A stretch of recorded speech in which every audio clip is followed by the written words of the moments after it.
করে বোঝাই দিবেন। দুনিয়ার কোনো মিটারে ধরা পড়বে না। আল্লাহ তাআলা এরকম ন্যায় বিচার করবেন। আল্লাহ তাআলা কিভাবে করবেন অদৃশ্যের জগতের, সেটা আপনি আমি আমাদের এই সাদা মাথায় একটু চিন্তা করলেও বোঝা যায় সম্ভব। আর আমার বুঝে না আসলেও গায়েবের জগৎকে আল্লাহ রাব্বুল আলামিন কিভাবে নিয়ন্ত্রণ করছেন, তার মূল পদ্ধতি কি তিনি ভালো জানেন। আপনি ইমানদার হিসাবে আল্লাহর প্রতি সে বিশ্বাস আপনার থাকবে অবশ্যই, যে আল্লাহ রাব্বুল আলামিন জুলুম করবেন না। কিভাবে আল্লাহ তাআলা ব্যালেন্স করবেন, কিভাবে সমন্বয় করবেন, সেটা তিনি ভালো জানেন। দুনিয়াতে আমরা অনেক সমন্বয় করতে পারি, তিনি আরো ভালো পারবেন, তিনি তো মহান সৃষ্টিকর্তা। ঠিক না বেঠিক? এরপরে প্রশ্ন হলো, অনেকেই ছোট বাচ্চাদের কপালে কালো ফোঁটা দেয় যেন নজর না লাগে, আসলে এটা কতটুকু যুক্তিযুক্ত? ভাই, কপালে বাচ্চাদের কালো টিপ দিলে নজর লাগবে না, এটা কুসংস্কার। এর সাথে নজর লাগার না লাগার কোনো সম্পর্ক, বরং ফুটফুটে সাদা পোলাপানের কপালে যদি কালো টিপ দেয় অনেক সময় বরং নজর আরো বেশি লাগার সম্ভাবনা আছে। কারণ ওটা দেখতে এত সুন্দর লাগে, আগে বদনজর না লাগলেও এখন তাকালে বদনজর লাগতে পারে। বুঝেন নাই কথা? বদনজর থেকে বাঁচার জন্য কি করবেন? এক নম্বর হলো সকাল সন্ধ্যার দোয়াগুলো পড়ে বাচ্চাকে ফু দিবেন। সকাল সন্ধ্যার দোয়াগুলো পড়ে বাচ্চাকে, রাতে শোয়ার সময় 3 কুল পড়ে বাচ্চাকে ফু দিবেন, কোন অনিষ্ট যেন তার ক্ষতি করতে না পারে। এবং কোন লোক বদনজর দিয়েছে মনে হলে তার কাছ থেকে পানি পড়া নিবেন, অজু করা পানি নিবেন, সেগুলো বাচ্চাকে গোসল করাবেন, ধোয়াবেন, বদনজর দূর হবে। আর কারোর কাছে বদনজর কিন্তু সত্য, অনেকে মনে করে বদনজরটা কুসংস্কার। না, নবী সাল্লাল্লাহু আলাইহি ওয়াসাল্লাম বলেছেন, আল আইনু হাক্কুন, চোখ দিয়া কোনো জিনিস দেখে রাক্ষসে ভাব নিয়ে অনেক সময় দেখে, উরি বাবারে এত সুন্দর, এরকম হইলো, এটারে বলে নজরে হাসেদ, মানে হিংসামূলক ভাবে রাক্ষসে ভাব নিয়ে যদি কেউ তাকায়, তো এই তাকানোর ফলে অনেক সময় ক্ষতি হয়। এর ফলে যে ক্ষতিটা হয় অনেক সময় সূক্ষ্ম ক্ষতি, এটা আমরা বুঝতে পারি না, স্পিরিচুয়াল অনেক দিক থেকে হয়, আমরা টেরও পাই না। কিন্তু হাদিসে বর্ণনা বোঝা যায় যে মানুষ রাক্ষসে বা হিংসাত্মক নজর দিয়ে তাকালে কোনো বস্তু বা কোনো ব্যক্তি ক্ষতিগ্রস্ত হতে পারে। কিন্তু ওইটা থেকে বাঁচার জন্য এই কালো টিপ টিপ না, এগুলো আমাদের বানানো। হ্যাঁ, যদি সুন্দর ছেলে, সুন্দর মেয়ে, বাচ্চা মানুষ ও আরো সুন্দর দেখা যায় যেন, সেজন্য সুন্দরের উপর একটা কালো টিপ দিয়ে দিলেন, আকাশে চাঁদের মতো আপনার আলাদা করে আলতো মনে হচ্ছে ফুটে উঠছে, তাহলে সেক্ষেত্রে সৌন্দর্যের জন্য দিতে পারেন। কিন্তু বদনজর থেকে বাঁচার জন্য কালো টিপ দিলে এটা কুসংস্কার হবে। কথা কি বুঝাতে পারছি? অনেক এলাকায় আছে, আপনাদের এখানে আছে কিনা জানি না, ধান খেতে ভালো লাউ হইছে বা অন্য কোনো ক্ষেত হইছে, এই সমস্ত ক্ষেতে দেখা যায় একটা মাটির পাতিল দিয়া ওর তলায় কালি মেখে দেয়, দেখছেন নি? বলে যে এটা দিলে বদনজর লাগবে না। এগুলো সব ফাউল কাজ। এই জন্য করে যে মানুষ কালের দিকে তাকায়া আর ওই আপনার ফসলের দিকে তার নজর আর যাবে না। এগুলো সব অযথা কথা, কোরআন হাদিসে এরকম কোনো কথা বলা নাই। চাকরিজীবী ছেলেরা ছেলে ছাড়া মেয়ে বিতে চায় না অনেক অভিভাবক, মেয়ে প্রেম করলে সমস্যা নেই, চাকরিজীবী ছেলেই লাগবে। ব্যবসায়ীরা কি ভাত খায় না? ব্যবসায়ী দেখলে নাক ছিটকায়। ভাই, যুবকদের মনে অনেক ব্যথা আছে, বোঝা গেছে। বেশিরভাগ প্রশ্ন যুবকদের, মুরব্বীরা একটু খেয়াল করেন, চাকরি যে করে, যত বড় চাকরি করুক না কেন, সবার প্রতি শ্রদ্ধা রেখেই বলছি, দিন শেষে চাকরি মানে চাকরগিরি। দিন শেষে কি? বড় চাকরি করে মানে বড় চাকর, ছোট চাকরি করে মানে ছোট চাকর, দিন শেষে সব কি? আরে ভাই, আর যে ব্যবসা করে সে হতে পারে ভ্যানে করে তরকারি বিক্রি করে, হতে পারে সে বাজারে বসে রাস্তার পাশে ফুটপাতে কিছু বিক্রি করে। এই ব্যবসা এবং চাকরি দুইটার মধ্যে যদি আপনি কম্পেয়ার করেন, অবশ্যই ব্যবসা উত্তম। ভাইরা আমার, চাকরিতে তো নির্দিষ্ট বেতন, ব্যবসায়ী আল্লাহ তাআলা তাকে এই অল্প ব্যবসাকে অনেক বড় করে দিতে পারেন, এবং এটা প্রায় হয়। এই জন্য ব্যবসার মধ্যে চাকরির তুলনায় বরকত বেশি থাকে। তাই বলে চাকরি করা হারাম বলতেছি না, নাজায়েজ বলতেছি না, জায়েজ আছে, আপনি করেন, কিন্তু উদ্যোগী হওয়ার চেষ্টা করতে হবে। যুবক ভাইরা, যেই লোক আপনার কাছে বিয়ে দেয় না চাকরি করেন না বলে, মনোযোগ দিয়ে ব্যবসাটা করেন, ভালো করে ভালো করে করেন। যেই বেচারা বুঝবে আপনার কদর করবে, সে আপনার কাছে বিয়ে দিবে। এরপর আল্লাহ তাআলার কাছে দোয়া করে মেহনত করে ভালো করে ব্যবসাটাকে আগায় নিয়ে যান। মুসলমানের টাকা হলে দিনের কাজ হবে, মসজিদ মাদ্রাসায় দিবে, ভালো কাজে খরচ করবে, উপার্জন করেন। ব্যবসা করতে করতে একসময় যখন আল্লাহ অনেক পয়সা করে দিবে, তখন তাকে বলতে পারবেন যে তাকায় তাকায় দেখেন, বহু লোকরে আমি এখন চাকরি দেই। ঠিক না বে ঠিক? হিম্মত করতে হবে যুবকরা, চাকরির চিন্তা করা যাবে না। ইহুদিরা দুনিয়াতে চাকরি করে না, ওরা ব্যবসা করে, নিজেরা উদ্যোক্তা হয়। তিল থেকে তাল হবে, আল্লাহ তাআলা আস্তে আস্তে বরকত দিবে। এজন্য চাকরির চাইতে ব্যবসার চিন্তা ভালো চিন্তা। আমাদের দেশে সব সিরিয়াল ধরে কিসের জন্য? চাকরির জন্য। আরে ভাই, মাথায় করে জিনিসপত্র বিক্রি করেন, কোনো অসম্মান নাই, কোনো অপমান নাই, হালাল রুজি। আল্লাহ তাআলা এক সময় বরকত দিতে দিয়ে দেখবেন অনেক টাকা হয়ে গেছে। যত বড় বড় ব্যবসায়ী দেখবেন, খবর নিয়ে দেখেন যে এক সময় ঢাকা শহরে বাদাম বেচতো বা এই জাতীয় কোনো কাজ করতো, আল্লাহ তাআলা এখন অনেক টাকা দিয়ে দিচ্ছে। এই জন্য মেয়ের বাবারা ভালো ছেলে খোঁজেন। বাবারে, চাকরি খুঁজবেন শুধুমাত্র, চাকরি করে যদি শুধু ঘুষ খায় সারাদিন, ওই হারাম খোরের চাইতে রিকশাওয়ালা অনেক ভালো। এই ভালোটা বুঝবেন না তো, সময় হলে বুঝবেন, তখন আফসোস করে আর কাজে আসবে না। ভালো ছেলে খুঁজতে চান? ফজরের নামাজে প্রথম কাতারে কোন যুবকরা সব সময় থাকে, খোঁজ করে করে ওইগুলার কাছে মেয়ে বিয়ে দেন। এক সময়ের গরিব ছেলে, অভাব দূর হয়ে যাবে। মানুষের অভাব চিরকাল থাকে, কিন্তু স্বভাব আমল এটাই হলো আসল জিনিস। আল্লাহ আমাদের মেয়ের বাবাদেরকে বুঝার তৌফিক দান করুন। আপনারা ছেলেরাও কম না। দেখা যায় ছেলেরা তারা খোঁজে ময়দার বস্তা, আর মেয়ের বাবারা খোঁজে টাকার বস্তা। তো মানুষের সাথে মানুষের বিয়ে তো হয় না, আটার বস্তা, ময়দার বস্তা, টাকার বস্তা বিয়ে হয়।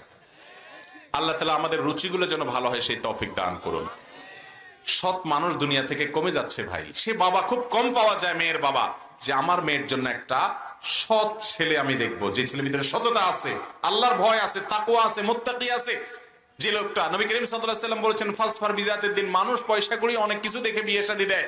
তোমরা সবসময় বিয়ে শাদী করবা, বিয়ে শাদী দিবা মানুষের ওই ছেলে মেয়ের দিনদারিতা, ধার্মিকতা, তাকওয়া, আল্লাহ বিরুতা দেখে। এই আল্লাহ বিরুতার সম্পদ পৃথিবীর সকল সম্পদের চেয়ে শ্রেষ্ঠ। আল্লাহ তাআলা বুঝার তৌফিক দান করুন। ভাই, যেই লোক তার মেয়েকে ওই সরকারি চাকরি ছাড়া বিয়ে দিবে না, পয়সা ছাড়া বিয়ে দিবে না, আপনি ওই মেয়ে বিয়ে করতে চান কেন? দুনিয়াতে মেয়ের অভাব পড়ছে?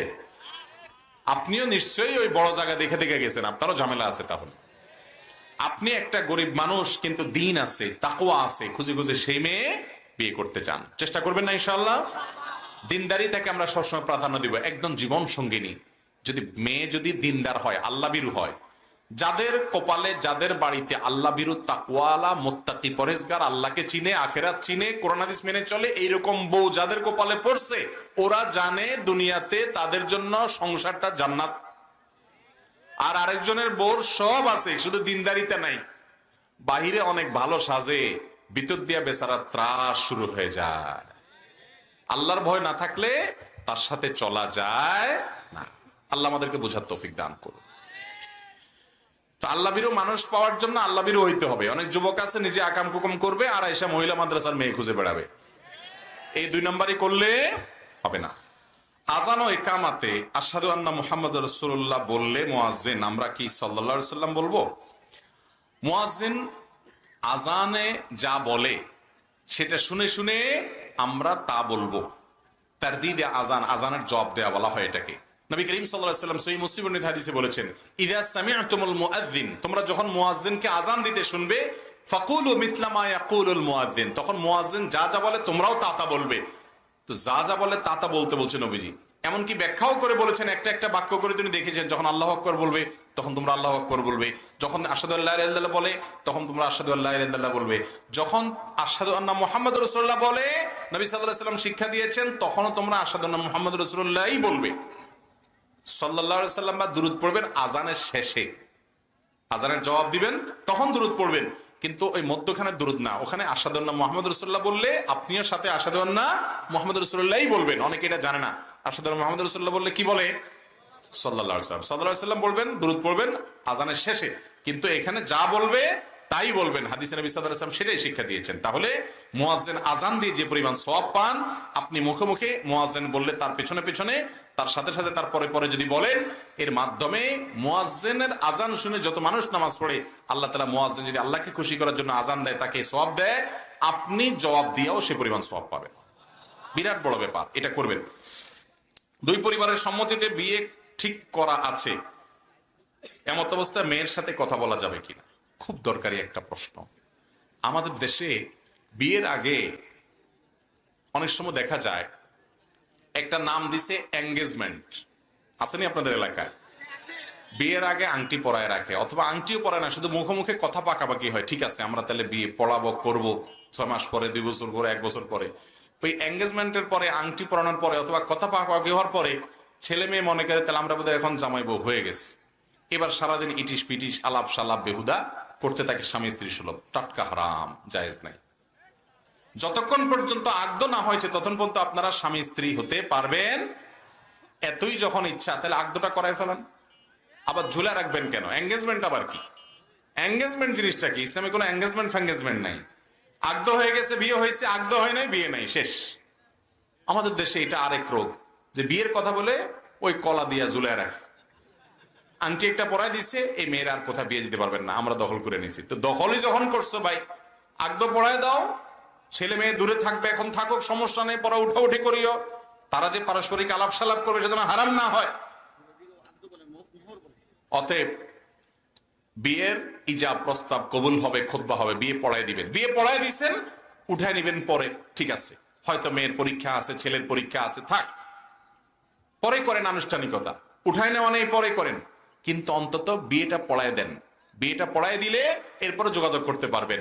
ওই আগদ করার নাই, কথা পাকাপাকি করছেন, বিয়ে পড়ায় নাই, এখনো শুধু আংটি পরায় এঙ্গেজমেন্ট করাইছেন, হ্যাঁ, কিছু হাদিয়া দিয়ে আসছেন, কথা পাকাপাকি হয়েছে, এখন ওই মেয়ের বাপ মা, ছেলের বাপ মা ব্যয় ব্যানের মতো থাকে, আর ছেলেও ওই মহিলার বউ মনে করে, বউ সুলভ আলাপ সালাপ করে, আড্ডা ফাড্ডা মারে। জায়েজ নাই, জায়েজ নাই। আল্লাহ আমাদেরকে বুঝার তৌফিক দান করুন। অতএব বিয়ে পড়ায় ফেলছেন, বাস শেষ, স্বামী স্ত্রী হয়ে গেছেন। এঙ্গেজমেন্ট দিয়ে কুলাবে না। আমাদের মসজিদে 5 ওয়াক্ত সালাতের পর সম্মিলিত মুনাজাত প্রচলিত আছে। এখন আমি তাদের সাথে মুনাজাত করব নাকি উঠে চলে আসব? ভাইরা আমার, 5 ওয়াক্ত নামাজের পর নবী করিম সাল্লাল্লাহু আলাইহি ওয়াসাল্লাম অনেকগুলো দোয়া জিকির পড়তেন। আপনি সে দোয়া জিকির করবেন। এরপর আল্লাহ তাআলার কাছে যদি আপনার কিছু চাওয়ার থাকে, সুন্নত পড়ে বা তার আগে, আল্লাহর কাছে 2 হাত তুলে আপনি চান, ভিন্ন কথা। কিন্তু নামাজের পরে ট্র্যাডিশনাল মুনাজাত করতে হবে ইমামের সাথে, মুয়াজ্জিনদের সাথে নিয়ে, এমন কোনো কথা কোরআন হাদিস দ্বারা প্রমাণিত নয়। সালাম ফিরায় ফেলছে, ইমামের সাথে মুক্তাদির ডিউটি শেষ। কথা কি বুঝাতে পারছি? আমার দেশে শেষ হয় না, বসে থাকে সব, ঠিক না? যে হুজুর একটু হাত তোলেন, হুজুরের সাথে হাত তুলছে, হুজুর কি বলছে জানেও না, আবার হুজুরের সাথে নামায় ফেলছে। এর নাম দিছি আমি রেডিমেড মুনাজাত।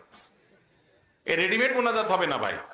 নামাজের পরে আয়াতুল কুরসি পড়বেন, 3 কুল পড়বেন, সুবহানাল্লাহ, আলহামদুলিল্লাহ, আল্লাহু আকবার পড়বেন, আরো দোয়া আছে সেগুলো পড়বেন, জিকির আজকার করবেন বসে বসে। ওই সম্মিলিত মুনাজাত, এটাকে আমাদের দেশে যেভাবে আমরা আজকে বানিয়ে নিয়েছি, নবী করিম সাল্লাল্লাহু আলাইহি ওয়াসাল্লাম নামাজের পরে হাজার হাজার বার ইমামতি করেছেন। তিনি 2-4 বারও যদি সাহাবীদেরকে নিয়ে এরকম ট্র্যাডিশনাল আমাদের মতো এরকম সবাইকে নিয়ে হাত তোলা নামানো করতেন, তাহলে হাদিসে অবশ্যই সেটা আসতো। অথচ এরকম কোনো হাদিস পাওয়া যায় না। যোহরের ফরজ নামাজ শুরু হয়ে গেলে এই সময় যদি সুন্নত নামাজের মধ্যবর্তী অবস্থা 2 বা 3 রাকাতে থাকি, তখন কি সুন্নত নামাজ 4 রাকাতই পরিপূর্ণ করব, নাকি 2 বা 3 রাকাতেই সালাম ফিরিয়ে ফরজ শুরু করব? ভাইরা আমার, ফরজ নামাজের আগে যোহরের সুন্নত পড়তেছেন, 2য় রাকাতে আপনি আছেন, একামত শুরু হয়ে গেছে, তাহলে 2য় রাকাতে সালাম ফিরে ফেলবেন, আর 4 রাকাত পড়বেন না। কারণ ইযা উকিমাতিস সালাতু ফালা সালাতা ইল্লাল মাকতুবা, হাদিস শরীফে আসছে, নামাজের একামত শুরু হয়ে গেলে আর ফরজ নামাজ ছাড়া কোনো নামাজ পড়া যাবে না। এই জন্য 2য় রাকাতে যেহেতু আসেন, একটা স্টেশনে আসেন, এবার আত্তাহিয়াত পড়ে, দুরূদ পড়ে, সালাম ফিরে আপনি জামাতে যোগদান করেন। কথা বুঝাইতে পারছি? আর যদি 3য় রাকাতে থাকেন, তাহলে সেক্ষেত্রে সাথে তাড়াতাড়ি করে আরেকটা রাকাত যোগ করে এরপরে আপনি জামাতে যোগদান করে ফেলেন। কারণ 4র্থ রাকাতে যায় স্টেশন, 3 নম্বর রাকাতে তো আপনি সালাম ফিরাইতে পারবেন না। তাড়াতাড়ি করে আরেকটা রাকাত পড়ে তারপর আপনি জামাতে যোগ দিবেন। আমরা বোনের উপর কালো জাদু করা হয়, তখন আমার পরিবার কবিরাজের চিকিৎসা নেয়। সেই কবিরাজ অনেক শিরকি কাজ করাতো। আমি বাসায় বলেছিলাম কোরআন হাদিস দিয়ে চিকিৎসা করাতে, কিন্তু তারা বলে কালো জাদু করা হয়েছে, তাই আমরা কালো জাদু দিয়েই চিকিৎসা করাবো। আমি কি করতে পারি? ভাই, খুব দরকারি একটা প্রশ্ন। কালো জাদু, ব্ল্যাক ম্যাজিক আজকাল অনেককে করা হয়। হ্যাঁ, অনেক আপনার এই জাদুকর আছে, অনেক আপনার এই ব্ল্যাক ম্যাজিশিয়ান আছে, অনেক কুফরি কালাম করেন না আছে, শয়তানের আশ্রয় নিয়ে মানুষের ক্ষতি করে। আপনি যদি জানেন যে কাউকে ব্ল্যাক ম্যাজিক করা হয়েছে, আপনি ব্ল্যাক ম্যাজিকের বিপরীতে যদি আবার ব্ল্যাক ম্যাজিক করেন, তাহলে আপনিও সে গুনাহে লিপ্ত হয়ে গেলেন। খবরদার, ব্ল্যাক ম্যাজিকের বিপরীতে আপনি শরীয়ত সমর্থিত ঝাড়ফুঁক করাবেন, কোরআনের আয়াত দিয়ে চিকিৎসা করাবেন। এগুলোতে কাজ একটু আস্তে আস্তে হয়, কিন্তু আমার চোখের সামনে বহু ফ্যামিলি আছে, আমি ব্যক্তিগতভাবে জানি, যে আল্লাহ তাআলা তাদেরকে পরিপূর্ণ সুস্থ করেছেন। ম্যাজিকের মতো সবকিছু চাইবেন, ওটার নামই হলো ব্ল্যাক ম্যাজিক। মনে রাখবেন, ওই যে অনেক এলাকায় দেখবেন শয়তানি যারা করে, মাস্তানি গুন্ডামি যারা করে, এরা বড় বড় মাস্তানরা পাতি মাস্তানগুলোকে প্রথমে মারামারি কাটাকাটি গন্ডগোল ফাসাদ করে এরপরে বলে, হয় আমার দলে চলে আয়, কিছু টাকা পয়সা দিয়ে আমার দলে যোগ দে, তাহলে আর কোনো ডিস্টার্ব করবো না, আর না হলে তোর সাথে আমার ফাইট চলতে থাকবে। এরকম করে না অনেক সময়? ইবলিস আমাদেরকে কুফুরের দিকে নিয়ে যেতে চায়, কুফুরের দিকে নিয়ে যেতে চায়। এই জন্য ব্ল্যাক ম্যাজিক দিয়ে আপনাকে ক্ষতিগ্রস্ত করে, অসুস্থ করে, আপনাকে সে আবার ব্ল্যাক ম্যাজিকে অর্থাৎ তার কাছে আবার আসতে বলে। তার কাছে আসছেন, দেখবেন সব ঠিক হয়ে গেছে, কারণ সে ধান্দাই হলো আপনার ইমান নষ্ট করা। এই জন্য ব্ল্যাক ম্যাজিশিয়ান জাদুকরের কাছে যদি যান আবার জাদু কাটানোর জন্য, ইমানও যেতে পারে। ডেঞ্জারাস বিষয়। কোরআন হাদিস সমর্থিত ঝাড়ফুঁক করবেন, ওইদিকে যাবেন না। কাজ যত আসতেই হোক না কেন, কোরআন হাদিসের মধ্যেই থাকবেন। এক ব্যক্তির গচ্ছিত অর্থ আমার নিকট আমানত আছে, তিনি আমাকে সে অর্থের ব্যাপারে তার পরিবারের নিকট জানাতে নিষেধ করেছেন। হঠাৎ সে ব্যক্তি মারা যায়, এখন আমার করণীয় কি? আমি কি সেই অর্থ তার পরিবারের নিকট হস্তান্তর করব নাকি তার নামে দান করব? অবশ্যই তার পরিবারের নিকট হস্তান্তর করতে হবে, কারণ মানুষ মারা যাওয়ার সঙ্গে সঙ্গে তার সকল সম্পদের মালিক কে হয়? পরিবার। তার ছেলে মেয়ে, তার স্ত্রী, তার মা বাপ থাকলে তারা কোরআনের বর্ণিত হার অনুযায়ী তারা পেয়ে যায়। অতএব আপনি তাদেরকে ফেরত দিতে হবে, আপনি ওটা তার নামে দান করলে হবে না। হ্যাঁ, সে যদি ওসিয়ত করে যায় যে আমার এই টাকাটা তোমার কাছে আছে ভাই, আমি মরে গেলে এখান থেকে এই মাদ্রাসায় এই জমিটা দিও, ওখানে এই ভালো কাজে দিও, এটা হাসপাতালের জন্য দিও, তাহলে ওটা আপনি দিতে পারেন। কিন্তু সেটা 1/3 পর্যন্ত, তার টোটাল সম্পদের সর্বোচ্চ 1/3 পর্যন্ত তার ওসিয়ত কার্যকর হবে, আর বাকিটা ওয়ারিসদের কাছে ফেরত দিতে হবে। সব সম্পদ যদি তিনি বলে যে আল্লাহর রাস্তায় দিও, এগুলোর একটারও দিও না, তার কথা শোনা হবে না। 1/3 পর্যন্ত তার কথা শোনা হবে, বাকিটা ওয়ারিসদেরকে দিতে হবে। কারণ ইসলাম তার বাচ্চারা অন্য কারোর কাছে হাত পাতুক সেটা চায় না, এমনকি তাদের থাকলেও আপনি সেটা করতে পারবেন না। কথা কি বুঝাতে পারছি? অনেক সময় দেখা যায় পরিবারকে জানাতে নিষেধ করে যে ওরা তসরুফ করবে বা উল্টাপাল্টা করবে, সেটা ভিন্ন কথা। তাই বলে মৃত্যুর পর আপনি তার সম্পদ তার ওয়ারিসদেরকে দিতে হবে। ইমামতি করতে চাইলে কতটুকু জ্ঞান অর্জন করা দরকার? খুব সুন্দর একটা প্রশ্ন। আমরা অনেকে মনে করি ইমামতি শুধু ট্র্যাডিশনাল এবং টিপিক্যাল হুজুররা শুধু করবে। না ভাই, আপনি জেনারেল শিক্ষিত মানুষ, আপনি ইমামতি করতে পারেন। ইমামতির জন্য বেসিক যোগ্যতা কি লাগে? আপনি নামাজ পড়তে জানেন কিনা, বাস। আপনি যে নামাজ পড়ছেন ওইটাই একটু জোরে পড়বেন, ইমামতি হয়ে গেল। কথা বুঝেন নাই? আপনার কেরাতটা বিশুদ্ধ থাকতে হবে, সেটা ইমামতির জন্য থাকতে হবে। একা একা পড়লে সাথে থাকা লাগবে না? তাহলে কেরাতটা বিশুদ্ধ আছে, আপনি নামাজের মূল মেইন মাসআলাগুলো জানেন, না হলে আপনি নিজে নামাজ পড়েন কিভাবে? আলহামদুলিল্লাহ, এইটুকু যোগ্যতা দিয়ে আপনি কি করতে পারবেন? ইমামতি করতে পারবেন। অনেক সময় দেখা যায় তিনজন মানুষ একা একা নামাজ পড়তেছে, তাদের মধ্যে কোনো হুজুর নাই। যেহেতু হুজুর নাই, এই জন্য তারা জামাতে নামাজ পড়ে না। না ভাই, এটা ভুল। এই তিনজনের মধ্যে তুলনামূলকভাবে যিনি একটু ভালো পারেন কেরাত সূরা, উনি ইমামতি করবেন। তারপরে কি করতে হবে? জামাতে নামাজ পড়তে হবে। সাধারণ মানুষও ইমামত করতে পারে। তবে হ্যাঁ, মসজিদের স্থায়ী ইমাম হওয়ার জন্য অবশ্যই একজন হাফেজ আলেম হইতে হবে, যিনি মাসলা মাসাইল অনেক বেশি জানেন। কিন্তু টেম্পোরারি এক ওয়াক্ত দুই ওয়াক্তের ইমামতির জন্য আপনি কোথাও যাচ্ছেন, কয়েকজন মিলে ঘরে একসাথে নামাজ পড়তেছেন, জামাতের সাথে নামাজ পড়বেন। কারণ জামাতে নামাজ পড়লে একা নামাজ পড়ার চাইতে 27 গুণ বেশি সওয়াব হয়। অতএব জামাতে নামাজ পড়বো তো ইনশাআল্লাহ। মেয়ে যদি প্রেম করে জানতে পারি, অভিভাবক হিসাবে আমার করণীয় কি? এই সমাজ এমন একটা পর্যায়ে চলে গেছে, বিবাহ বহির্ভূত সম্পর্ক এখন তরুণদের মধ্যে এমন ভয়াবহ আকার ধারণ করছে, নাটকে, সিনেমাতে, নোবেলে, উপন্যাসে, সবকিছুতে শুধুমাত্র যুবকদেরকে কিভাবে তাদের যৌন চাহিদা এবং আকাঙ্ক্ষাকে কিভাবে জাগ্রত করে তুলবে, এই চেষ্টা সব জায়গায় করা হয়। ভাইরা আমার, এই কারণে ছেলে মেয়েরা বিপদগামী হয়। তারা বিবাহের আগে হারাম রিলেশন এবং সম্পর্ক করে। হারাম রিলেশন এবং সম্পর্ক কখনো একজন মানুষকে সুখী করতে পারে। হারামে আল্লাহ তাআলা কখনো আরাম, সাময়িক ভোগ উপভোগ আর সাময়িক মজ মাস্তি করবেন, হ্যাঁ, ভাব আবেগের মধ্যে ডুবে থাকবেন। বিয়ে তো একসময় করা লাগবে নাকি? না এভাবে কাটায় দিবেন? তো এইভাবে যদি কাটায় দিতে চান, তাকায় দেখেন পৃথিবীর ওই সমস্ত দেশের দিকে যেসব দেশে বিয়ে করার দরকার মনে করে না, মিউচুয়াল আন্ডারস্ট্যান্ডিং এর মাধ্যমে এইভাবে সময় কাটায় দেয়, তাদের দিকে তাকায় দেখেন, তাদের পরিণতি দেখেন। দাম্পত্য জীবন, পরিবার বলতে তাদের তেমন কোনো সিস্টেম নাই বললেই হয়, সব ধ্বংস হয়ে গেছে। ভাইয়েরা আমার, ইসলাম সুমহান জীবন আদর্শ। আল্লাহ তাআলা আপনাকে যৌবন দিয়েছেন, যৌবনে যৌন আকাঙ্ক্ষা দিয়েছেন, এটাকে ধরে রাখেন। সময় আসবে জায়গা মতো ভালোবাসা যা আছে, প্রেম ভক্তি আবেগ যা আছে, সব বুকে জমা করে থন। এখন পড়ালেখা করেন, কাজকাম করেন, চাকরি বাকরি ব্যবসা বাণিজ্য করেন। যখন আল্লাহ তাআলা একজন বৈধ লাইসেন্সধারী জীবন সঙ্গিনী দিবেন, সকল ভালোবাসা তাকে নিবেদন করবেন। আর আগে ভাগে অজাগায় কুজাগায় ভালোবাসা ডাইলা এরপরে বুকের ভালোবাসা এক সময় ওই জায়গা মতো যখন ভালোবাসার দরকার হবে তখন দেখবেন টান পড়ে গেছে। পুঁজিতে তখন কি পড়বে? টান পড়বে। আমাদের যুবকরা বুঝে না, ধ্বংস হয়ে তার সব কিছু ধ্বংস করে তারপরে বুঝে। ভাইরা আমার, হারাম পথে নিজের যৌনতা যৌন চাহিদাকে এটাকে চরিতার্থ করার সুযোগ আছে আমি জানি। আল্লাহ তাআলা 7 ব্যক্তিকে আরশের নিচে ছায়া দিবেন। ওই যুবক যুবতীও এর মধ্যে আছেন যিনি হারাম সম্পর্ক এবং রিলেশন করার অফার পাইছে, সুন্দর স্মার্ট ভালো বংশের এরকম কারোর তরফ থেকে। তারপরেও সে চিন্তা করেছে আমার আল্লাহ তো এটা হারাম করেছে, এই হারামের জন্য দুনিয়াতে আমার ভোগ করতে হবে, শাস্তি আখিরাত তো আছেই। এই জন্য সে হিম্মত করে সৎসাহস করে বলেছে না, আমি এই পথে যাব না। এরকম যুবক এখন হাজার না লাখে লাখে যুবকের মধ্যে 1-2 জন পাওয়া যায়। চরিত্র পরিপূর্ণ ফ্রেশ আছে, কোনো কালিমা লাগে নাই, বা এক সময় লাগছে আল্লাহর ভয়ে তওবা করে ফিরে আসছে, আর লাগতে দেয় নাই, অপেক্ষা করছে বৈধ ভালোবাসার জন্য। এইরকম তরুণ, এরকম তরুণী, এরকম যুবক, এরকম যুবতী এখন সোনার হরিণ হয়ে গেছে। ঠিক না ভাই? ঠিক।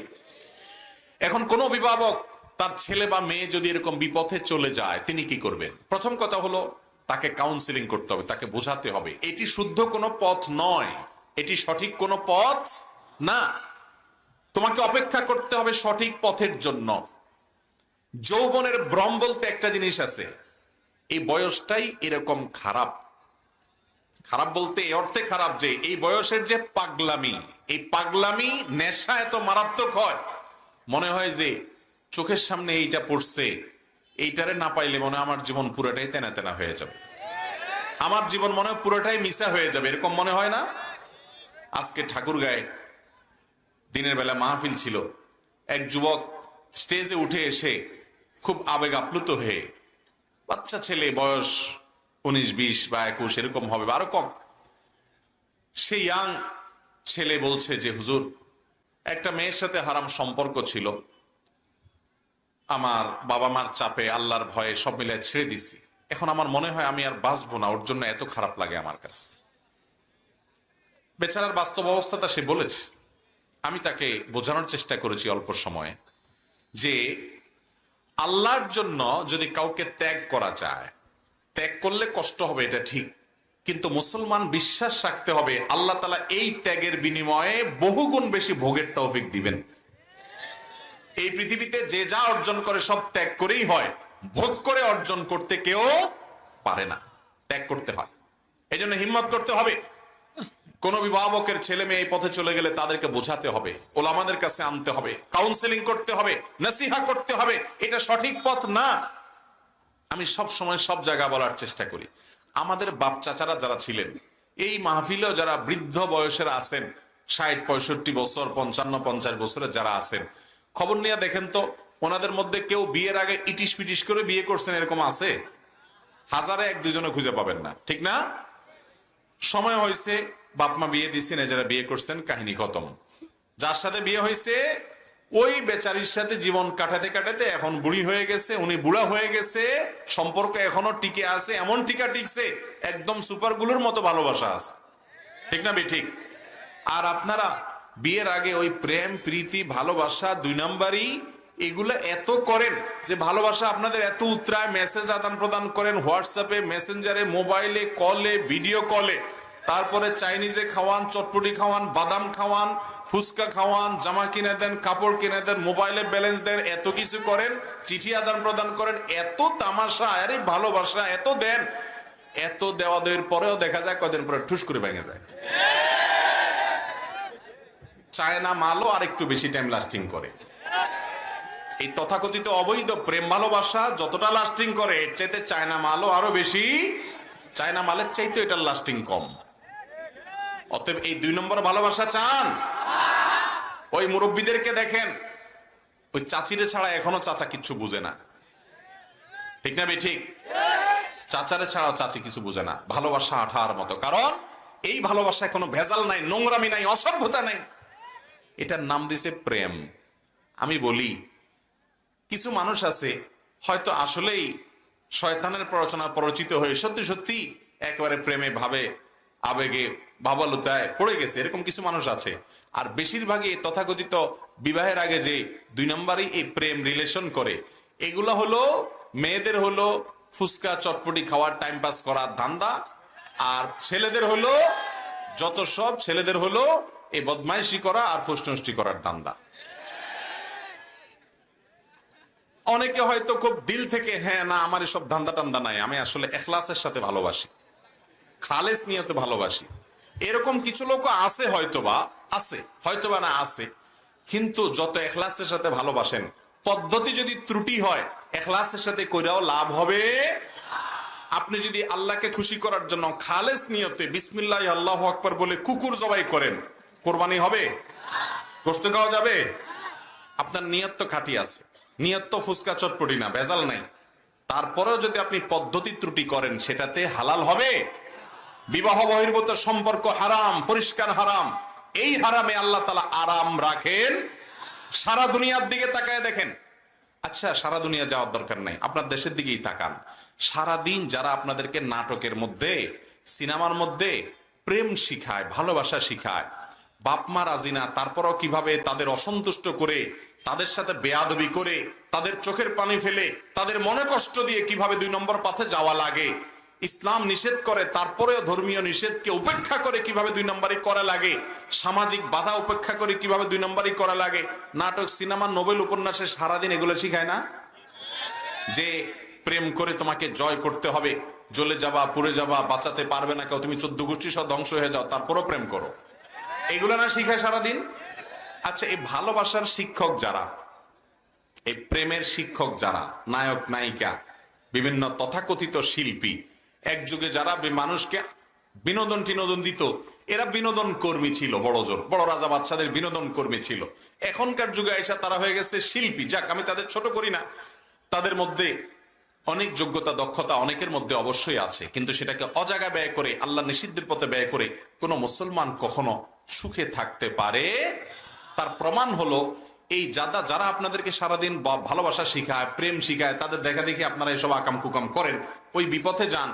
আপনাদের এই ওস্তাদ যারা, নায়ক নায়িকা যারা, এদের প্রেম ভালোবাসার বিয়ের অবস্থা দেখছেন কি পরিমাণ ভাঙে? যেইভাবে গটা করে হয়, সারা দুনিয়াতে আওয়াজ করে, বিরাট ডাকডোল পিটে, মিডিয়া টিডিয়া আওয়াজ করে, হ্যাঁ উনি একটা ঘটাইছে, বিয়ে করছে, ভালো কথা। 6 মাস 1 বছর অনেক সময় ঠিক না, ঠিক না বে ঠিক? ঠুস ঠাস শুধু ভাঙে আর ভাঙে।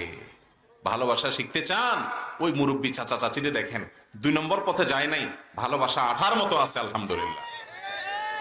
এবং গোটা দুনিয়াতে হারাম রিলেশন করে যাদের সমাজে এই দাম্পত্য জীবন বলেন, আপনার যৌন আকাঙ্ক্ষা বলেন, চরিতার্থ করা হয়, তাদের দাম্পত্য জীবন এবং পারিবারিক জীবনগুলোর অবস্থা যায় দেখেন কি অবস্থা। এক একজনের 5 জন চেঞ্জ করা হয়েছে, 10 জন চেঞ্জ করা হয়েছে। সকালে একটা বিএফজিএফ, বিকালে আরেকটা বিএফজিএফ, আছে না নাই? যুবকরা, মুসলমানের সন্তান বিপদগামী হতে পারে না। সব যুবকদের আজকাল এই বদমাইশি আছে, সব অনেক মেয়েদের আছে, বেশিরভাগ যুবক ছেলে মেয়েদের আছে। কিন্তু আমি একজন মুসলমান হিসাবে, বিবেকবান হিসাবে আমি নিজেকে কন্ট্রোল করার চেষ্টা করবো ইনশাআল্লাহ। আরে সবাই যা করে আমিও তা করি, তাহলে আমি আর বিশেষ হইলাম কি? জান্নাত তো বিশেষ মানুষদের জন্য, ঠিক না ঠিক? ডাইরেক্ট হয়ে যাবেন না, নিজের মেরুদণ্ডে কিছু শক্তি রাখবেন। আল্লাহ বুঝার তৌফিক দান করেন। কোন অভিভাবকের যদি ছেলে মেয়ে বিপদগামী হয়, তাদেরকে বোঝাতে হবে, প্রয়োজনে কড়াকড়ি করতে হবে, ওই 2 নম্বরের পথ বন্ধ করে দিতে হবে। কান্দাকাটি করবে, বলবে আমি মরে যাব, হান হবে তান হবে, এত সোজা না মরণ। কথা কি বুঝাতে পারছি? হ্যাঁ, বেশি বেলাইন যদি মনে হয় যে না আসলেই কোনো অঘটন ঘটাইতে পারে, অবশ্যই তাকে যথাযথ মনিটরিং করতে হবে। আর সবচেয়ে বড় জিনিস হলো বোঝানো এবং আল্লাহর কাছে দোয়া করা, বোঝানো এবং দোয়া করা। আর এই 2 নম্বরের পথে যেন সে না যায়, সে পথ বন্ধ করার উদ্যোগ নিতে হবে। আল্লাহ তাআলা আমাদের সবাইকে হেফাজত করুন। এরপরে প্রশ্ন হলো, শুকনা গোবর দিয়ে রান্না করা জায়েজ আছে কিনা? শুকনা গোবর এটাকে বিভিন্নভাবে জ্বালানি হিসাবে আমাদের দেশে গ্রামাঞ্চলে অনেক জায়গায় ব্যবহার করা হয়। তো রান্নার কাজে যদি শুকনা গোবর ব্যবহার করেন, ওইটা পুড়ে ওইটার আগুনে রান্না করেন, তাহলে সে রান্না খাওয়া হালাল হবে। ওই রান্না খাওয়া হালাল হবে, এই রান্না খাওয়াতে কোনো অসুবিধা হবে। দেখার বিষয় হলো, পাতিলে যে রান্না করছেন ওই চাল ডাল মাছ গোশত তরি তরকারি, এটা টাকা হালাল টাকা দিয়ে কিনছেন কিনা, এটা হলো মূল দেখার বিষয়। ওই আসলটা জিগান না, শুধু নকলগুলা জিগান, ডানে বামে আতায় বেড়ান। কি দিয়া জ্বালানি করছেন ওইটা বিষয় না, ওই পাতিলের ভিতরে যেটা আনছেন ওটা কি চুরি করে আনছেন কিনা, আর আইল ঠেলে তার দিয়ে আপনার চাউল বানায়া, ধান চাষ করে চাল বানায়া তারপরে এসে আনতেছেন, ওই হারাম খাইতেছেন কিনা, সেটা হলো দেখার বিষয়। কথা কি বুঝাতে পারছি? হারাম যদি হয়, হারাম খানা যদি হয়, ওইটা যদি একেবারে কাঠের লাকড়ি দিয়েও আপনি আগুন জ্বালান, তাতেও ওই খাওয়াটা হালাল হবে। আর যদি পাতিলের জিনিসটা হালাল থাকে, মাথার ঘাম পায়ে ফেলে রক্ত ঝরা টাকা দিয়ে টন টন করে বাঁচবে এরকম ফ্রেশ হালাল টাকা, ওইটা দিয়ে যদি বাজার করে আপনি, ওইটা দিয়ে যদি ফসল উৎপাদন করে আপনি রান্না বাড়া করেন, তাহলে গোবর দিয়ে রান্না করলেও সেটা হালাল হবে। কারণ গোবর তো আগুনে পড়ে ছাই হয়েছে, উত্তাপ দিছে, ওইটা তার পাতিলে ঢুকে নাই যায়। পাতিলে ঢুকলে না ওইটা নাপাক হইতো, নাজায়েজ হইতো। যেহেতু পাতিলে ঢুকে নাই, অতএব গোবর দিয়ে রান্না করলেও ওই রান্না করা খাবার খাওয়া হালাল হবে।